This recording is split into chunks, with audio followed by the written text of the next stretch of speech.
It was easier to be forgotten than to be remembered for all the wrong reasons. The invitation was still there, mocking me from the corner of the kitchen counter like it had every morning for the last 21 days. Cream-colored envelope. Perfect cursive. The kind of envelope that screamed money order control. The kind of envelope that didn't belong in my one-bedroom apartment above a bookstore in Capitol Hill, where the floors creaked, the tea kettle shrieked like a banshee, and the only thing pristine was the silence I paid good money to keep. I had walked past it for 3 weeks, ignored it like a bad memory, like a bruise I didn't want to check. But now it was late May, and the RSVP deadline stamped in gold foil on the back flap was 2 days ago. I should have thrown it out. Instead, I opened it with a butter knife. Dramatic, maybe, but slicing into it felt right, clean, controlled, surgical. You are joyfully invited to the wedding of Nathaniel James Anderson and Rachel Marie Prescott. Of course it was joyful. That was always Nathan's thing, wrapping things in ribbon and pleasantries, so no one noticed the rot underneath. I stared at my name on the envelope. Claire Elise Anderson. No +1. No personal note. Just my name and the implication that I'd sit quietly in some forgotten pew and smile through gritted teeth while my brother played Prince at a vineyard altar. The text came that evening, just as I poured myself a glass of Pinot and let the day melt off my shoulders. Jordan. You really going to the circus? I stared at it. No emojis, no follow-up. Just that one line like a challenge. Jordan had always been something. A fixture in Nathan's life. Quiet but sharp. A best man who never needed a spotlight, which made him infinitely more dangerous. He hadn't texted me in over 2 years. Not since the night I walked out of our parents' house after Nathan announced the funding round he'd secured, the same funding I'd spent 9 months pulling together for the startup we built. I tapped the message, deleted it, then undeleted it, then tossed my phone onto the couch like it had burned me. In the background, my voicemail light blinked. I let it play. Claire, sweetheart, I hope you got the invitation. It would mean a lot to Nathan if you came. I know things have been tense, but families move on. We move on. Call me back. My mother's voice had a way of sounding concerned and calculated at the same time, like every word had been drafted by a PR team and run through 3 filters before hitting my inbox. She never called unless there was a holiday, a funeral, or a performance that needed attending. I didn't reply. The memory came uninvited that night, vivid as ever. Nathan's college graduation, Massachusetts. I had flown in from San Diego fresh out of my own cap and gown, still trying to shake off the startup job that ate my weekends. The party had been at our parents' estate, white tent, string lights, bartenders who called everyone sir or ma'am. I had gifted Nathan a leather-bound pitch deck I'd designed myself, filled with investor-ready slides for the health tech app we'd brainstormed together since high school. I thought it was our thing. A "this is us, this is our future" kind of gift. He opened it in front of everyone, laughed. Claire's PowerPoint fantasies strike again, he said. Everyone laughed with him, even our mother. I remember that feeling, frozen in my dress, applause ringing in the air, humiliation blooming like wine on white carpet. I didn't cry. Not then. But I didn't forget.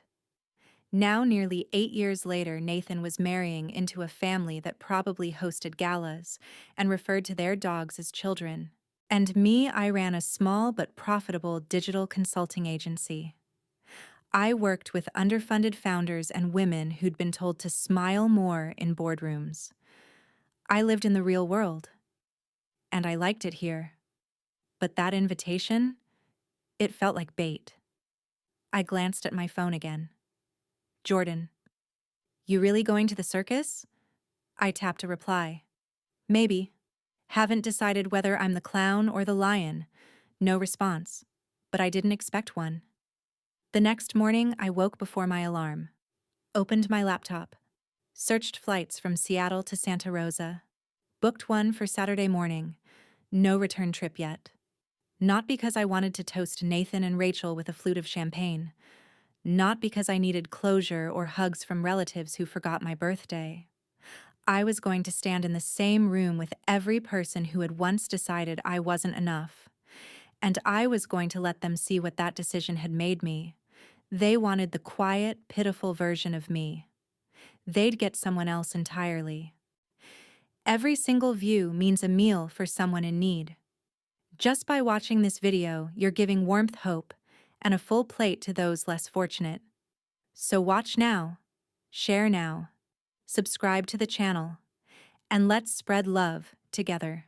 I arrived 2 hours early just to remind myself I could leave anytime I wanted. The hills rolled gold outside the car window, endless and too perfect, like they'd been brushed onto the horizon by a PR firm with an Instagram filter. Napa Valley in late spring was supposed to be wine laughter lace, but all I could think of was how my shoes felt too new, my blazer too stiff, my presence too loud for a family that liked their women polished and silent. The Uber driver gave a polite nod as I stepped out onto the circular gravel drive of the Prescott estate. Tuscan-style pale stone ivy trained into unnatural obedience. A vineyard unfurled behind the house like a privilege no one questioned. No one greeted me, which was fitting. I walked through the front doors on my own, rolling my carry-on like a declaration of independence. Inside, the air smelled like citrus and apology.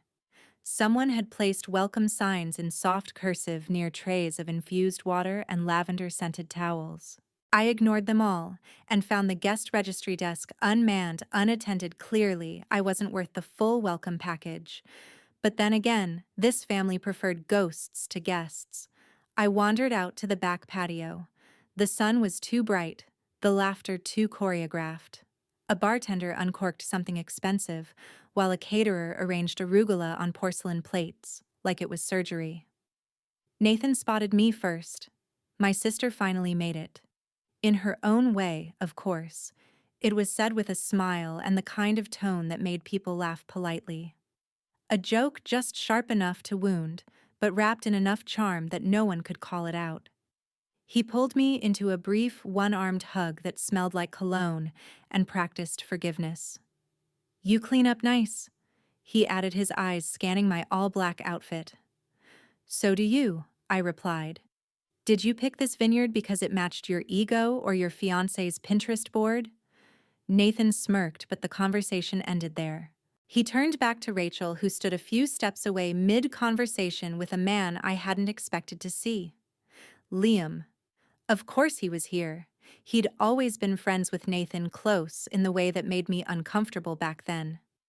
Close in the way that burned when he'd stopped texting after I walked away. Now he stood beside Rachel like he belonged there, like the gap between us had never existed. I moved inside before he could see me. The dining room was already set for the rehearsal dinner. White candles, crystal stemware menus printed on vellum. The place setting screamed legacy money. As I took my seat at the far end of the long table, I overheard laughter, Rachel's voice sugary and precise. "She's harmless," she said too loudly not to be intentional, like background music. A few people chuckled. Someone coughed. I didn't turn around. Instead, I studied the floral centerpiece and imagined flipping it over.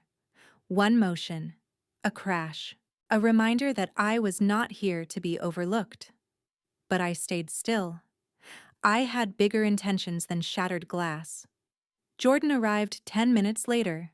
He didn't sit, just hovered at the edge of the room like a shadow dressed in tailored gray. His eyes scanned the table and landed on me for a moment too long. He nodded once, almost imperceptibly. A waiter poured white wine. Conversation began to swirl. Someone toasted the couple. Elaine leaned across the table, performing motherly warmth with a brittle smile. "We're glad you came," she said. I didn't respond.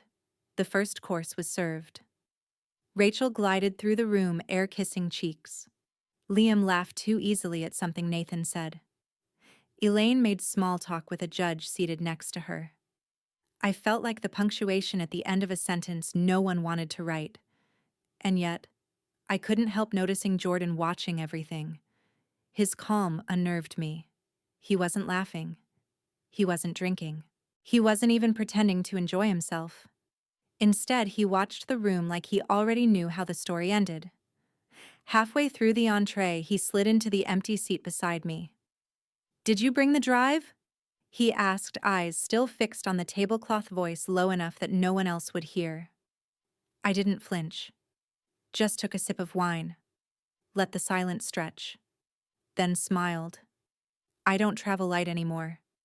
He glanced at me, then really looked. Something flickered in his expression. Not surprise. Not fear. Something closer to approval. We didn't speak again for the rest of the meal. But something had shifted. And it wasn't just in me, it was in their control. Sometimes the worst thing isn't being yelled at. It's being ignored like you were never there. The sun leaned heavy against the vineyard, pressing down like an unspoken truth. I sat alone on a low stone wall behind the tasting room, my heels kicked off toes buried in gravel, watching golden rows of grapevines sway under the illusion of peace. Somewhere inside, Rachel was probably perfecting her reception speech, and my mother was pretending she hadn't emotionally vacuum-sealed her only daughter 2 decades ago. I could see them moving around through the floor-to-ceiling windows, glasses clinking, fake laughs bouncing like tennis balls across polished floors. I stayed out here where silence at least felt honest. It wasn't anger that consumed me. It was invisibility. That peculiar ache of being present and yet uncounted. I traced my fingers along the edge of the stone rough against my skin and slipped into the kind of memory that doesn't fade with time. If anything, it sharpens. I was 9 the first time Nathan pushed me off the family treehouse. Not a tumble or a stumble, an actual shove, hands at my back, laughter chasing me midair. I landed hard on the mulch. My elbow was scraped and my ego bruised, but what hurt most came afterward. Our mother had marched out in her gardening gloves, lips tight. "He's just being a boy, Claire. Don't make it a thing. Honestly, you're so dramatic sometimes." That word dramatic latched onto me like a stain. It was her favorite weapon. Easier to call me sensitive than admit her son was cruel. I stayed quiet for weeks after that. And maybe that's when it started, the silencing of me. Not from them, but by me. A slow folding in of all the things I wanted to say, but knew no one would listen to. By 14, I was reading logistics white papers under my comforter at night, flashlight propped against my cheekbone. I coded my first simple inventory app over winter break. Nothing fancy, just a prototype that helped my father's friend manage shipping delays. When I showed it to my mother, she blinked twice, then said, "That's cute, dear, but maybe you should focus on something a bit more feminine." I remember the exact moment my stomach dropped. Not because I wanted applause, I just wanted her to see me, to really look. But the woman who'd taught me how to keep a salad fork straight during dinner parties couldn't fathom a daughter who wanted servers and seed funding. Worse still was the day Nathan presented that same app for his high school business class. Slightly tweaked, rebranded, but undeniably mine. He won a school award. My parents took him out for steak. I got a thank you text that said, "Hope you don't mind, I used your code." It killed. I minded. Of course I did. But even then I knew the rules: boys lead, girls assist. Claire builds, Nathan shines. And no one saw the line being crossed because the spotlight had never pointed at me to begin with. Now in the present, that same invisible thread pulled tight. Watching them through the glass was like watching reruns of my own erasure. Nathan giving handshakes like campaign promises. Rachel's parents patting him like he was already CEO of something that mattered. My mother radiant in a lemon-colored blouse, waving as if nothing had ever cracked between us. But I wasn't that girl anymore, and the silence that used to shrink me now wrapped around me like armor. I whispered mostly to the wind. They never saw me. Maybe they will now. My phone buzzed. Jordan. I got the mic slot. You'll want to hear it. I stared at the screen for a long time. The words pulsed with implication. Whatever Jordan was planning, it had started. They dressed like kings and queens but moved like chess pieces. The rehearsal dinner was the kind of event that looked perfect in photographs, but felt like drowning in lace and lies. Every inch of the tented garden shimmered chandeliers suspended above a sea of crystal glassware floral arrangements that could fund a semester of college linen napkins folded like origami swans. Music floated in the background, the kind that said, "We're too rich to play anything with lyrics." I stood at the entrance for a moment, watching the tableau, Nathan holding court near the head table. Rachel effortlessly beautiful beside him, the two of them glowing with curated joy. Their guests orbited like obedient satellites, each one better dressed than the last. Men in tailored navy, women in dresses so light they barely existed. I adjusted my black satin jumpsuit, simple, elegant, not on the registry of approved floral and soft hues that had been sent with the itinerary. The dress code wasn't a request. It was a warning. And I ignored it. Inside, the place cards told another story. I found my name all the way at the end of table 3 next to the cousin who'd once asked me if coding was like for data entry or something. From my seat, I couldn't even see the head table without craning my neck. I didn't. I sipped my water, then my wine again. The place buzzed with champagne and self-satisfaction. Laughter curled at the edges like smoke. I kept my posture perfect, my smile slight, my attention sharp. I didn't miss it when Rachel's mother leaned toward Elaine and whispered, "She's brave showing up after all that." Elaine smiled without smiling. Presentation matters. People forgive money, but not shame. That line echoed splitting time. A flashback uncoiled in my head, me at 16 coming downstairs in a thrifted dress I'd tailored myself for a scholarship banquet.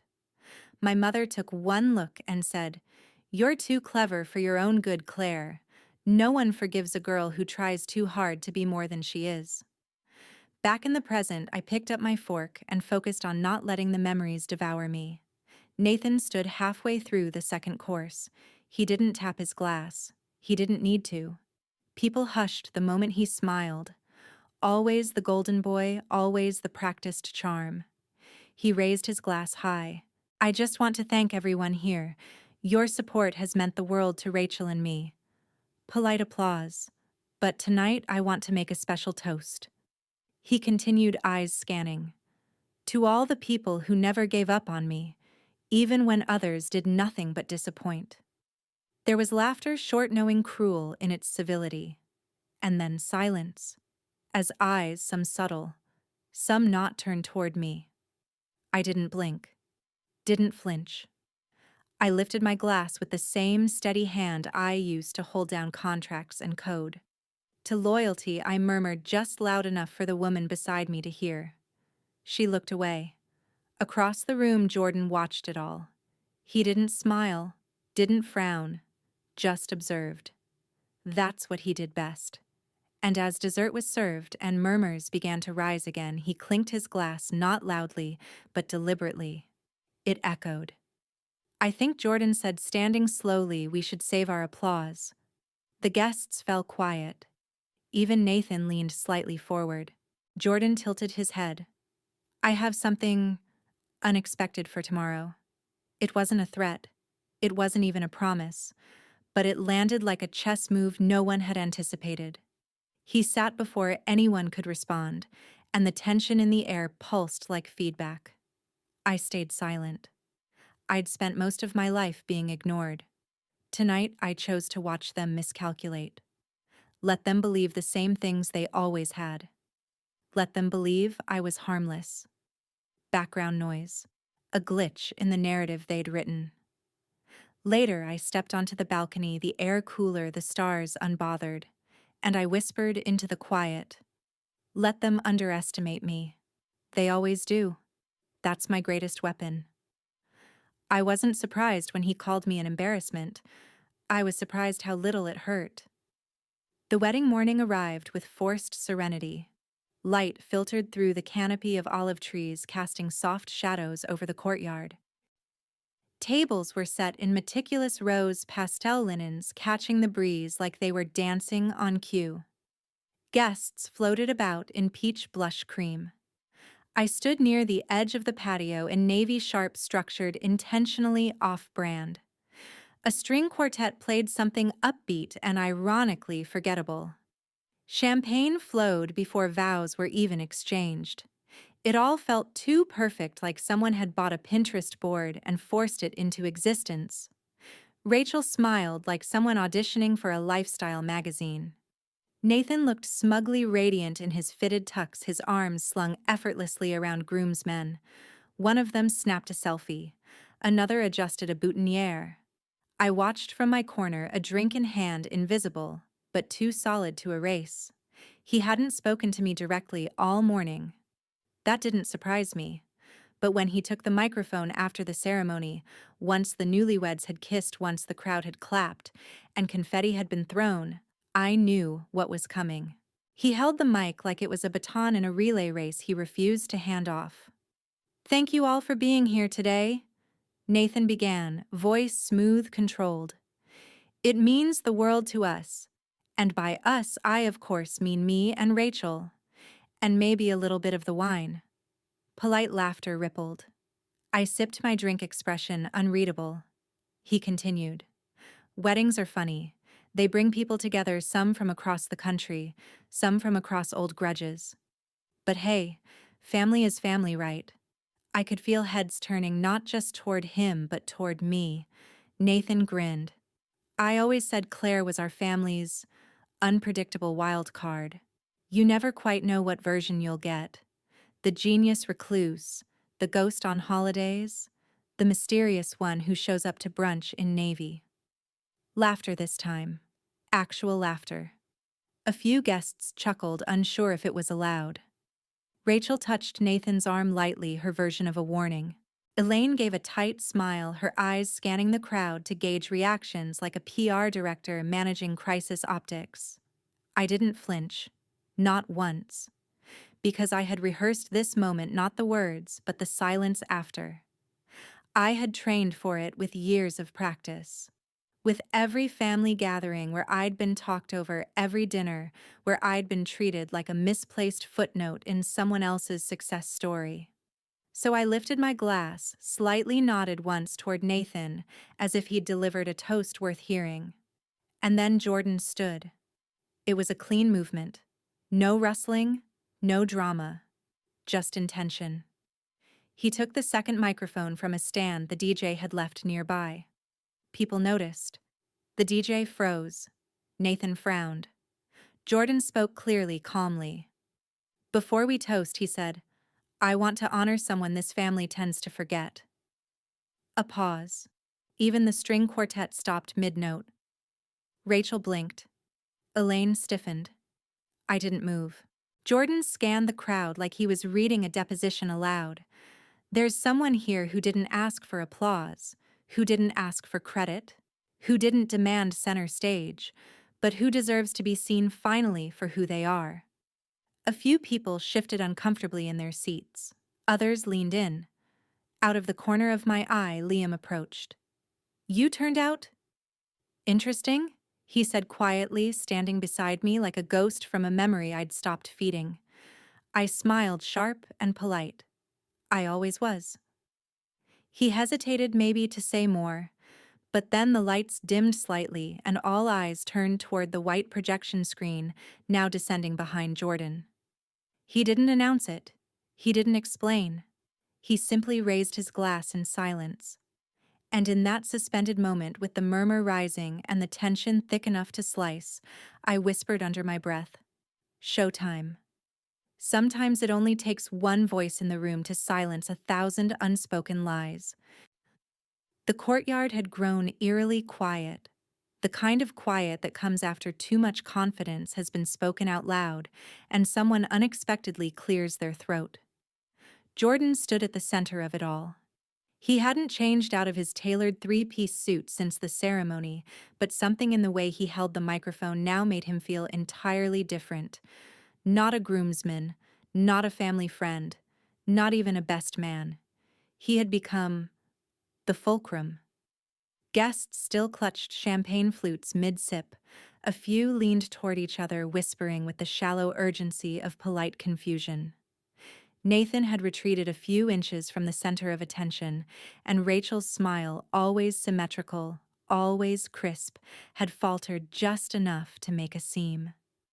Jordan began with a chuckle, the kind that disarmed.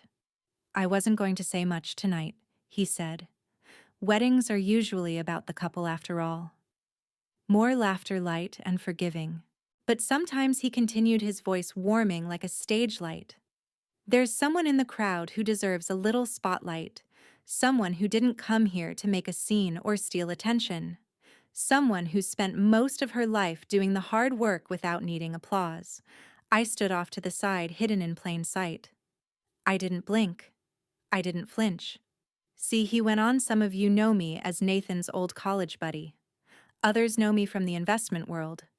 But what most of you don't know is that I've been working with someone in this very room for the past 5 years." I saw the moment Elaine's expression froze. Her fingers tensed around her wine glass. Rachel tilted her head slightly, calculating. Jordan raised the remote in his hand. Click. The projector screen behind him flickered to life. At first, it showed a company logo. Simple. Sleek. Blue and silver letters forming one clean name axis line. Some of the older guests frowned. A few younger ones gasped. One man near the back leaned toward his wife and whispered, "That's that logistics AI startup that went public last year." Another click. The screen changed now, a photo of me, center stage at the 2022 Elevate Tech Conference. The caption read, "Claire Anderson, co-founder and CEO, Axis Line." One more click. A Forbes cover. The silent architect of a global shift, Claire Anderson's vision for AI plus logistics. People were no longer whispering. Jordan's voice was calm but resolute. "Meet the CEO of Axis Line. The Claire Anderson you thought was a family footnote." There it was. No anger. No embellishment. Just a truth that hit harder because of its simplicity. The silence held. The kind that settles in just before gravity reorients. I stood straighter. Still at the edge of the crowd, but not diminished by it. I didn't smile. Didn't gloat. That wasn't the point. Across the courtyard, someone dropped a fork. Rachel turned slowly toward Nathan, her voice almost inaudible, but slicing through the quiet like a needle. Did you know Nathan's face, usually so composed, so curated, was blank? Not angry, not indignant, just blank. For once, he had no script. The room clapped, but not for the man who expected it. The applause was hesitant at first, just a few scattered claps from the younger guests, the kind who recognized the Axis Line logo, and likely followed Forbes with the same reverence some people reserve for wedding registries. Then the momentum built. By the time Jordan stepped down from the stage, there was actual cheering. But none of it was for Nathan. I didn't move from my place near the floral archway. I didn't need to. The shift had already happened. I'd spent my entire life being the afterthought in a room where Nathan was the main event. Suddenly, I was the one they wanted to orbit. A tech investor from Palo Alto approached with a grin too wide to be genuine. "Claire, if I'd known you were that Claire Anderson, I would have introduced myself earlier." I offered a measured smile. "Now you have." Behind him, a group of women in pastel dresses whispered quickly, subtly glancing over their shoulders. I could feel the recalibration in the air, like everyone was deciding whether to change teams mid-game.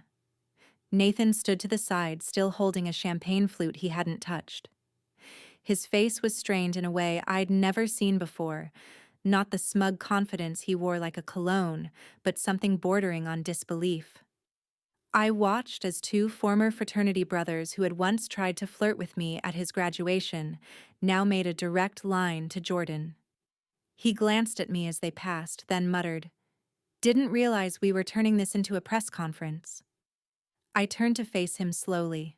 I didn't bring the mic. Elaine appeared next, her hands clasped as if she were navigating a funeral instead of a brunch reception.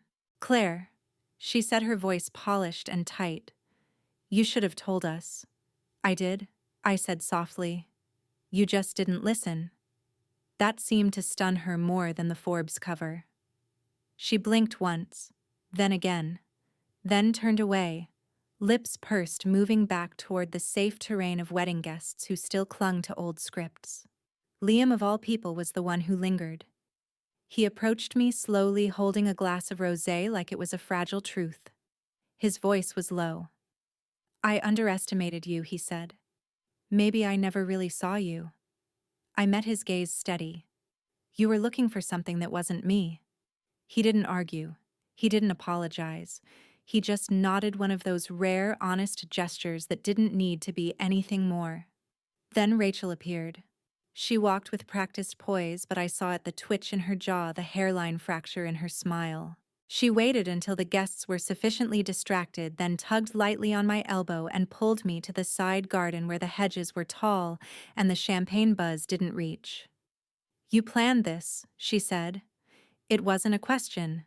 I tilted my head. "I planned to show up." The rest revealed itself. Her eyes narrowed. "You timed it. The screen. The articles. The mic." "I didn't hold the mic," I reminded her.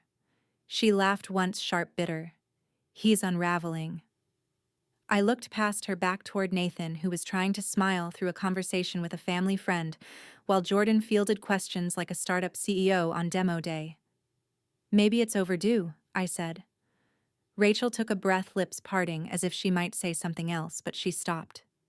She studied me the way someone might inspect a vase they once thought was decorative, and now feared might be bulletproof. "You're not harmless," she murmured. "No," I said. "But I'm also not hiding." As she walked away, Jordan appeared from the opposite path, his voice just loud enough for me to hear. "He's going to hit back," he said.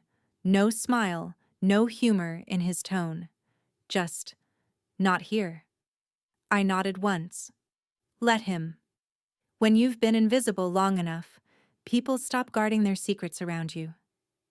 The door to the guest suite closed with a quiet finality behind us, muting the clinks of champagne flutes and hollow laughter still echoing from the courtyard. I kicked off my heels and crossed the room to the desk, already awake with blinking screens and organized digital chaos.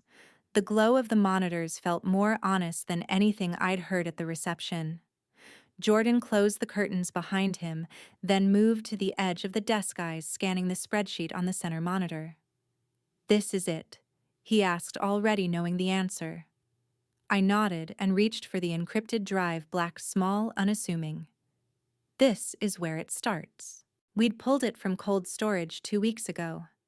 The original server had been one of our earliest shared secrets back when Access Line was just an idea, when I still used a VPN with a fake name, and Jordan was passing himself off as a VC intern with no pedigree. The folder titled ESOP was buried 3 layers deep. Classic Nathan, paranoid enough to hide his tracks, arrogant enough to leave breadcrumbs. Years of receipts, silent wire transfers, shell account activity. But the worst of it wasn't the money. It was where the money came from. "The Anderson Family Trust," I said aloud, highlighting one transaction. 280,000 disguised as consulting fees, transferred 6 days before he bought his second vacation property. Jordan exhaled slowly. "He used the same trust fund your grandparents set up for education. He used it for poolside marble." We both stared at the screen for a moment. I'd gone over these files dozens of times, and still the weight of them pressed against my ribs like something acidic. "He doesn't just lie to cover things," I said. "He creates the reality and forces everyone else to participate." Jordan leaned back against the desk. "Not anymore."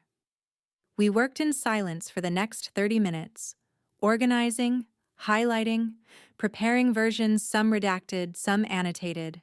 No press releases. No social media rants. This wasn't about spectacle. It was about precision. When we finished, he looked at me. We don't send it all at once. Let it breathe. Let him sweat. I almost smiled. You've always been better at timing.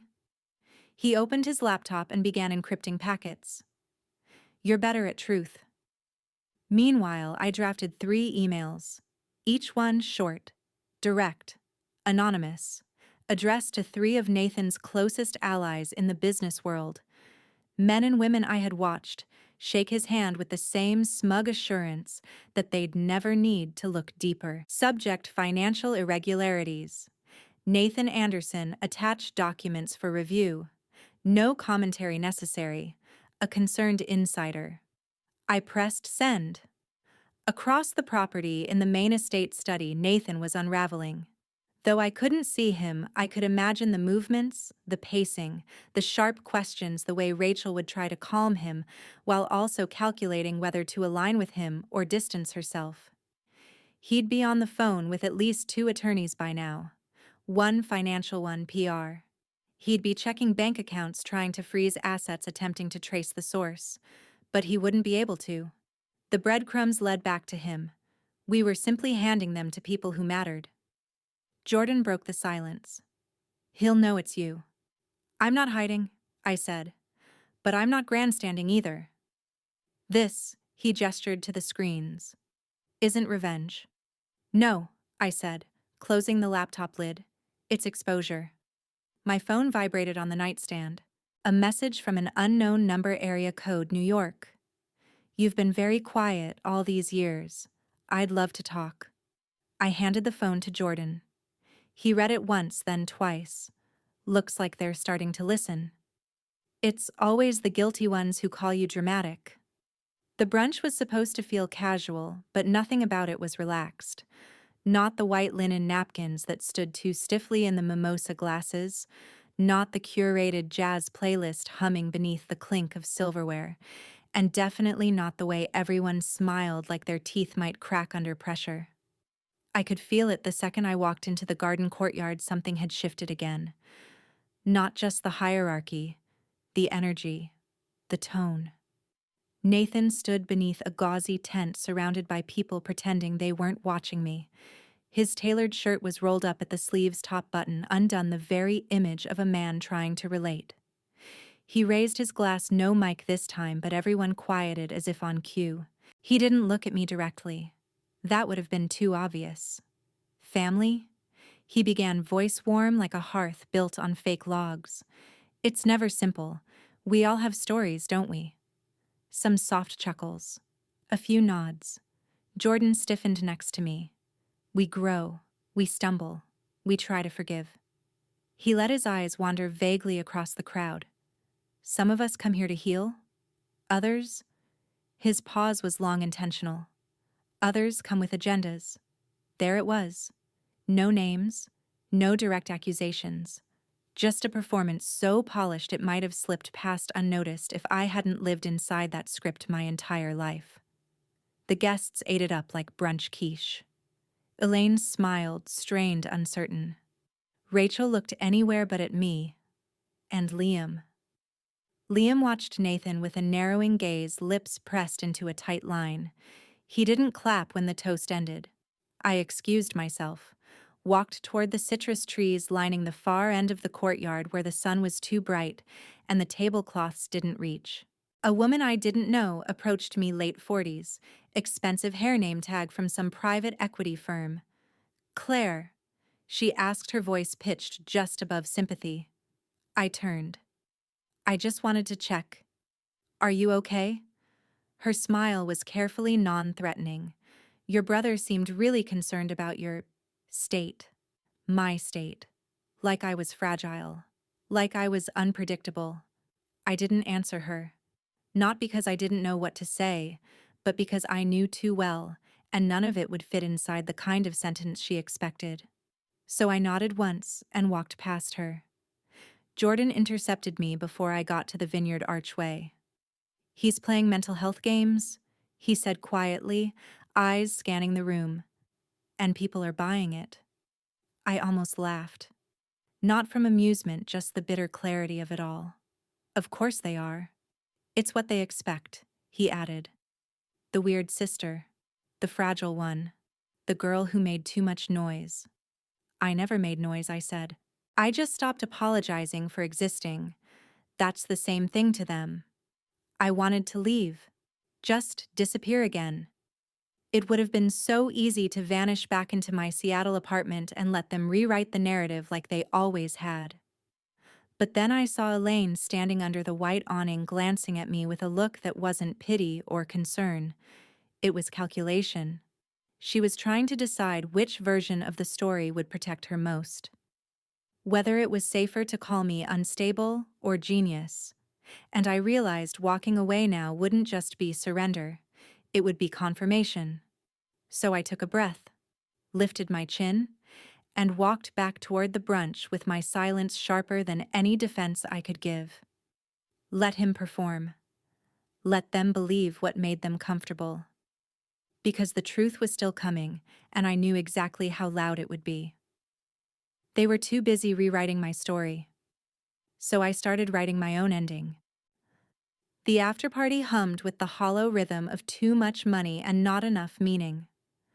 Fairy lights draped the vineyard lawn, casting gold glows over people too drunk to care and too shallow to notice the shift in atmosphere. But I noticed. Every movement tonight felt like choreography for a dance I'd never agreed to perform. I stood near the edge of the party, heels sinking slightly into the soft grass glass of untouched champagne in one hand and a small flash drive in the other. It was light, deceptively so. The kind of thing you'd forget in a pocket, unless you knew exactly what it contained. Jordan stepped beside me, his presence steady but unobtrusive. "You sure you don't want to wait for the final toast?" he asked. I shook my head. This place has had enough of my silence. I think I'll let it echo. He looked at the flash drive. "Is that the insurance?" I nodded. "Only if they decide to paint me into a corner I didn't ask to stand in." I handed it to him.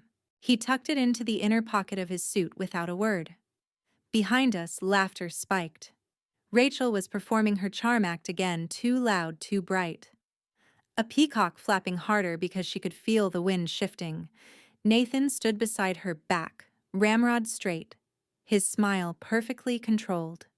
But I knew. The tension in his jaw. The flicker of his eyes every time someone glanced at me instead of him. That was fear. He just hadn't named it yet. Liam found me as I turned to leave. His tie was loosened, drink in hand, but his expression was clear for once. "I was wrong," he said. "I didn't ask about what. You were always more than I could handle. And I confused that with being difficult." I tilted my head. "That's a very long way of saying you liked me better when I didn't challenge you." His mouth opened, closed. Then he nodded. "You're not staying." "No," I said. "I've already stayed longer than I should have." He looked like he wanted to say something else, but the space between us had grown too wide. And I had no interest in building bridges for people who never met me halfway. The helicopter waited just beyond the edge of the estate, quiet, black, invisible to most of the guests, too caught up in themselves to notice anything taking off unless it exploded. Jordan walked with me until the gravel path turned to the helipad. We paused. "You did it without setting a fire," he said. "I just opened the windows," I replied. "Let the smoke out." He smiled. "See you back in Seattle soon. Just need some air first." As the blades spun to life, I climbed in without looking back. Through the headset, the pilot confirmed coordinates. The sky was a pale navy fading into deeper blues as we rose. Below, the rows of grapevines stretched like veins across the earth. The lights of the estate shrank until they looked like nothing more than decoration. I watched as the whole scene disappeared beneath me, this carefully curated world where I was never supposed to belong.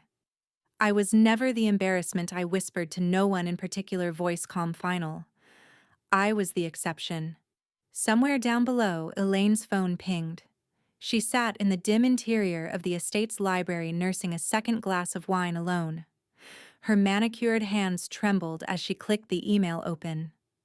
No subject, no greeting, just one line. You taught me, silence was safe, but you forgot silence listens. Attached was a single file, and somewhere a story she thought she'd buried began to resurface. I didn't need a mic to be heard anymore. Silence echoed louder than applause. The morning air was cool, tinged with lavender and overwatered roses. I wasn't there to smell it, of course, but I could imagine it the way they tried to scrub the mess with florals and white linen. The brunch was canceled. At first, quietly. A message to guests citing a family emergency. But word spreads differently when it comes from silence. No speeches, no farewell toast, no curated Instagram stories. Just an absence where I should have been. Jordan told me the group chat was already splintering by 9 a.m. Guests confused but curious were starting to piece things together not through gossip, but digital breadcrumbs. One of the CEOs from yesterday had made a public LinkedIn post polite but unmistakable. Sometimes you think you're investing in a man and realize you've only funded his mirror. Nathan tried to get ahead of it. He sent out a vague message to his contacts about a miscommunication in the family trust paperwork. But people like him didn't understand how fast the world moved when the silence wasn't in their control. And this time, the silence was mine. In the bridal suite, Elaine sat by the mirror she'd spent years mastering her reflection in. I imagine her brush was paused mid-stroke, her fingers trembling ever so slightly. She'd seen the ripple effect begin, and she was smart enough to know it wasn't over. Her phone buzzed once, then again. She didn't answer. Instead, she opened her voice memos app, one she likely never used, and replayed a message I had left her 2 years ago. Mom, I don't need you to call back. I just wanted to say I'm not coming to Thanksgiving. I'm not in the mood to be the punchline again. It ended there. No tears, no begging. Just the same steady voice she'd taught me to use in public. This time, I wonder if she actually listened. Meanwhile, Rachel was unraveling. I could feel it even from 1,000 miles away. Jordan had warned me she wouldn't go down quietly. When perfection cracked, she panicked. Apparently, she cornered Nathan in the garden behind the estate, still in her robe, barefoot on stone. You lied to me, she said, voice low, trembling. About the money. About her. About everything. Nathan, ever the smooth talker, tried to spin it. She's unstable. She's been trying to ruin this family for years. Rachel, for once, didn't blink. She didn't need to say a word, she hissed. Your silence did it for her. Jordan told me that one of the guests, the same CEO I'd emailed anonymously, had reached out to him directly. Not a call. A handwritten note slid under the guest house door. She knew exactly when not to speak. That's a rare kind of power. Funny, isn't it? All these years they used my quiet as proof of weakness. Now they were realizing it was armor. I didn't answer any texts that day. Not even Liam's. I knew he'd send something thoughtful, maybe even sincere. But the truth was, I wasn't in the mood for his redemption arc. That story wasn't mine to finish. Instead, I took a walk by the water, somewhere quiet, letting the world hum beneath my feet. Letting my story take shape outside of their noise. In the suite, Elaine finally opened her inbox. Among a dozen unread emails, one stood out. No subject. Just a paperclip icon. She hesitated, then clicked. The file was clean. No scandal. No threats. Just a scanned document dated 2004. Her signature. Her approval. Trust transfer authorization with Nathan's name on the recipient line. A file she never expected to resurface. A silence she thought she had buried. Rachel's phone buzzed as she packed. One message. No name attached. A single line. Your prenup doesn't protect you from fraud. She stared at the screen, knuckles whitening. Her hand trembled as she opened the attachment. Rachel receives a copy of the trust fund transfer files sent anonymously. She didn't say, I'm sorry, because she was wrong. She said it because everyone else had seen it now, too. The rain hit my office windows with soft insistence, as if trying to get in. Seattle was always gray, but this gray felt earned, clean, like a full stop after too many ellipses. I had returned just 2 days ago, stepping back into the quiet hum of Axis Line's headquarters. My name wasn't on the building, but the team knew who moved the ground beneath it. Still, I hadn't spoken much. I didn't need to. Emails from investors had flooded in, curious, congratulatory, strategic. A handful of journalists wanted statements, quotes, reactions. I gave none. Let the truth speak where I didn't have to. That morning, I watched a new intern, barely 21, setting up a presentation. She was nervous. I saw myself in the way she hovered too long on slide transitions. She had no idea I was the one who greenlit her hire. I liked it that way. Then came the vibration. My phone lit up. Elaine Anderson. Voicemail. She'd never called my direct line, only texted through Jordan or sent group holiday messages pretending we were something we hadn't been in decades. I didn't answer, but I played it. The voicemail began with silence. Not accidental. She was composing herself. That performance-trained pause she always used before making herself sound maternal. But this time, it cracked. Claire. Just my name. No qualifiers. No dear. No honey. I'm not good at this. But you knew that. A breath. One I didn't realize I was holding, I mirrored. You were never an embarrassment. I just didn't know how to be proud of someone I didn't understand. There it was. Not a confession. Not absolution. Just exposure. Another pause.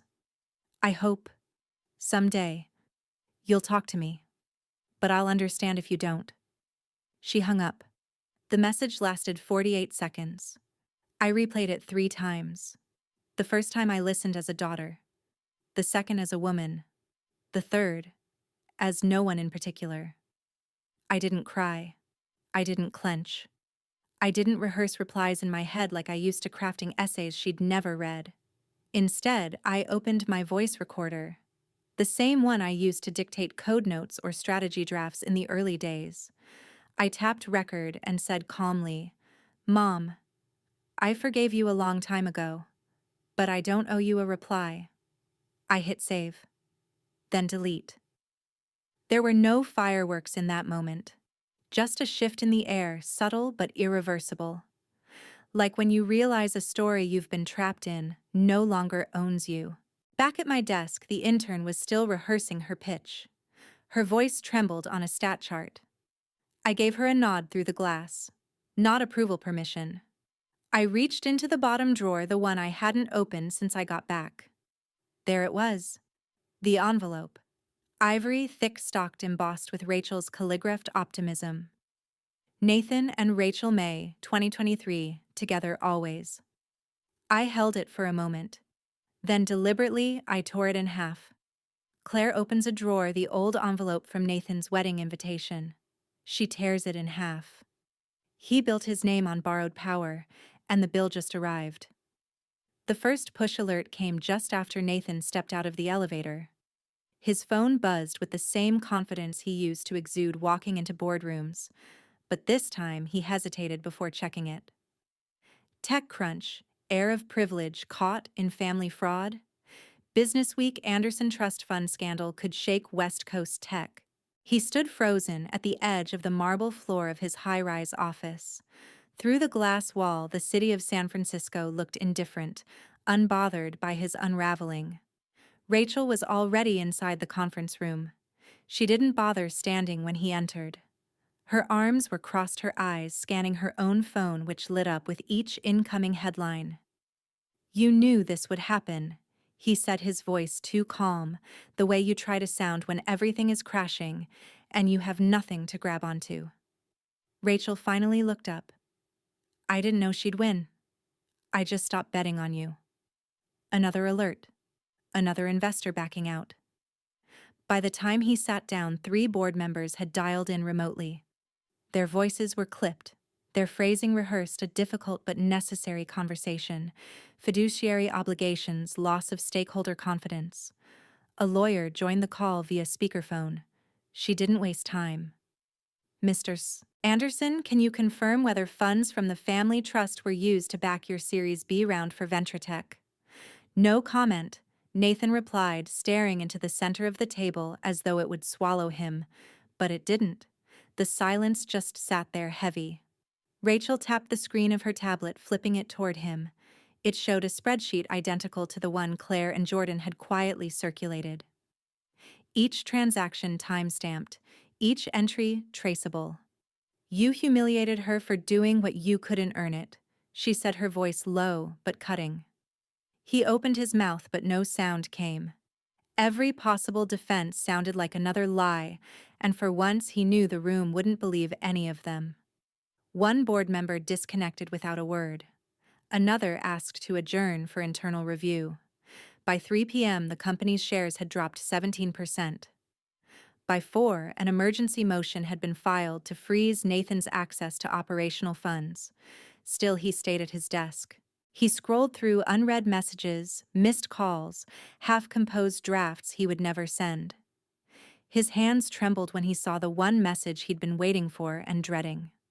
From an old partner. One of the few Claire had stayed in contact with behind the scenes. Claire's team just signed with Polara Group. You know what that means. He did. It meant they now had access to a distribution network he'd depended on. It meant the doors he had once held shut were now being blown off their hinges. It meant she didn't need him. She never had. The sun had begun to set when the last notification appeared on his phone. Not from the press, not from investors, not from lawyers. From her. Simple. Final. You were right about one thing, Nate. I'm not family anymore. See. I didn't burn it all down. I just stopped holding it up. The first sip of coffee was too hot. I didn't flinch. Outside the window, a drizzle slicked the sidewalks, layering Seattle in its usual wash of silver and gray. Inside the cafe, there was warmth, but it wasn't the kind you feel from other people. It was quieter, self-contained. Jordan slid into the seat across from me, holding a paper bag and a look that didn't quite land between guilt and gratitude. You skipped the headlines today, he said. I know what they say, I replied, watching steam curl from my cup. And I don't need to relive it. He tapped the bag. Blueberry. From that place you used to walk past but never went in. That was our version of sentimentality, remembering each other's habits instead of feelings. He didn't ask if I was okay. He never did. Instead, he opened his tablet and handed it over. You could cash out now. Let me buy you out of Axis Line. You've earned your quiet. I stared at the numbers. They were obscene in the way success usually is: staggering, sterile, seductive. No, I said, I'm not leaving my own name behind. Jordan nodded like he knew I'd say that. But he had to ask. And I had to refuse. We walked the block back to the office in silence. The rain had softened to a mist soaking into my coat, but not my mood. Inside, the hum of keyboards and focused chatter grounded me more than any family reunion ever had. I passed by Liam in the lobby. He looked tired. Not wrecked, just worn, like a man realizing the story he'd believed wasn't the whole book. I owe you an apology, he said, his voice lower than usual. You already said it at the wedding. I meant a real one. I gave him a half smile. You knew Nathan for years. You only misjudged me for a few. That's forgivable. He hesitated. Would you want to? No, I cut in gently. But I wish you peace, Liam. I didn't look back. Upstairs, I paused outside the glass-walled workroom where our junior staff met weekly. The young intern, the one who trembled through her first pitch, stood in front of a projected mock-up explaining back-end logistics with a confidence that hadn't been there 2 weeks ago. After the meeting, I pulled her aside. Don't wait for permission to build, I told her. She blinked. Was I waiting? Not yet, I said. But the world will ask you to. Back at my desk, I opened a blank document. No name, no signature. just a voice that had long gone unheard even by me. The title came last: How Families Protect Their Own Until They Don't. It wasn't a takedown, it was a window into how silence becomes complicity, how the stories we don't tell calcify into myths others use against us. I submitted it anonymously. By noon, it was shared by 3 major tech blogs. By evening, it had over 100,000 views. Someone at the Chronicle called Jordan's office looking for a statement. He forwarded it straight to voicemail. I didn't respond. I didn't need to. My phone rang just after 9. Hello, this is Erica from NPR's Fresh Air. We'd love to have you on the show. Are you ready to tell your story? Every single view means a meal for someone in need. Just by watching this video, you're giving warmth, hope, and a full plate to those less fortunate. So watch now, share now, subscribe to the channel, and let's spread love together. I used to be the family's embarrassment. Now I'm the story they try to tell as their own. The studio was colder than I expected. Not physically, the temperature was fine, but in that vacuumed silence kind of way, where every breath echoes and you can hear yourself blink. Across from me, the NPR host gave a soft smile and leaned into the mic. I'd been listening to her voice since college. Calm, unflinching. It was strange to know she'd soon be lending it to mine. Claire, she said, thank you for being here. I nodded, headphones resting over my ears. Thank you for asking. We spoke for 47 minutes. She didn't flinch when she asked about Nathan or Elaine or the trust fund scandal. She didn't let me skate past the emotional parts either. You've been quiet for a long time, she said halfway through. Was that self-preservation or strategy? Both, I replied. Silence is a way to stay safe, but eventually it starts sounding like consent. She paused for a beat, then leaned forward slightly. If you could say one thing to your brother now, what would it be? I smiled without amusement. Nothing. I already said it by showing up. When the interview wrapped, we exchanged pleasantries, promises to keep in touch, and the usual media team wave through. I declined the driver they offered and walked instead. Seattle had just shifted into early spring, which meant the sidewalks were dry for the first time in weeks. A notification lit up my phone. You inspired me. Young founder. No name, no profile pic, no context. Just the kind of quiet echo that used to be reserved for people like Nathan. By the time I reached the Access Line office, the billboard across the street had gone up. I stopped on the corner, staring across traffic at the larger-than-life image, 4 women standing shoulder to shoulder beneath the campaign line. You don't have to be invited to lead. That line wasn't mine. It came from an intern who'd pitched it during her second week. I'd written it down immediately. Inside the office, Jordan was on a call, pacing by the window, notebook tucked under his arm. He nodded at me without pausing the conversation. We didn't talk about the interview. We didn't need to. The office hummed with focus. I passed through the open work floor without drawing attention, exactly how I liked it. In my private office, I sat down and opened my inbox. No fire to put out. No scandal to contain. Just a quiet message from legal confirming the final closure of the trust account. No more strings. No more leverage. One new voicemail waited. Elaine. I didn't press play. I didn't need to. Instead, I stepped out onto the balcony. The air smelled like wet concrete and possibility. I sipped coffee, the mug warm against my palms. Far below, the city moved like it always had, without ceremony, without permission. And for the first time in a very long time, I didn't feel like I needed to prove anything to anyone. Let them tell their version. I lived mine, and that's enough.